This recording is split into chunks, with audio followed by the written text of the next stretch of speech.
ఇంకెరోజు start అయితే 17వ తేదీ July నెల 2024 బుధవారం. ఇంకెరోజు మనం మదనపల్లి మార్కెట్లో టొమాటో స్టాక్ అంటే దిగుమతి వచ్చి మనం ఎవరిలో తెలుసుకుందామండి. నేనుతో పోల్చుకుంటే దిగుమతి తగ్గిందా లేదా పెరిగిందా వెయిట్ అనే ఎవరిలో తెలుసుకుందామండి. తెలుసుకునే ముందు ఇంకా మన ఛానల్ సబ్స్క్రైబ్ చేసుకోలేదు, ఇంకెందుకు ఆలస్యం, ప్లీజ్ లైక్ ప్లస్ సబ్స్క్రైబ్ చేసుకోండి. మనమైతే 80,000 మంది సబ్స్క్రైబర్స్కి అయితే కేవలం ఇంకా అంటే 1100 మంది సబ్స్క్రైబర్స్ కావాలంటే అంటే జస్ట్ 1050 మంది సబ్స్క్రైబర్స్ కావాలి.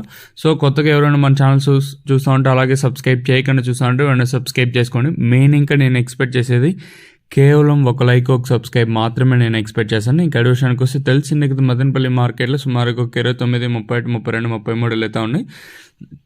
దిగుమతుల గురించి మాట్లాడుకోవాల్సి వస్తే మనం ముందుగా టీవీఎస్ మండీ లైన్ మొత్తం మాట్లాడుకుంటే ఈరోజు అన్ని మండీలు ఫిల్ అయిపోయినాయండి. అంటే ఇక్కడ చూసుకుంటే టీవీఎస్ మండీ లైన్ ప్రారంభమై ఇక్కడ చూసి సిఎంహెచ్ అలాగే ఎంఆర్ అలాగే కేజీఎన్ టీఎల్డి ఈ పక్క సిఎల్డి ఐవి ఇంకా కొన్ని మండీలు చూసుకున్నా కూడా అన్ని మండీలకి దిగుమతి పెరిగింది. ఓవరాల్గా చూసుకుంటే ఇంకా అలాగే GPR MRM Bhagyalakshmi mandi line చూసుకుంటే ఇక్కడ కూడా దిగుమతి అయితే పెరిగింది.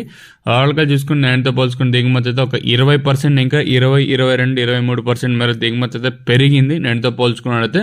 నేను పర్సంటేజ్ రూపంలో చెప్పడం కూడా రీజన్ అయితే ఇదే, ఎందుకంటే ఇక్కడ పాతాళం స్టార్టింగ్ ఇక్కడ మొత్తం ఓవరాల్గా మార్కెట్ మొత్తం కంపేర్ చేసుకున్నట్లయితే ఒక 20% ఇంకా 20, 25% మరి దిగుమతి అయితే పెరిగింది నేనుతో పోల్చుకున్నట్లయితే.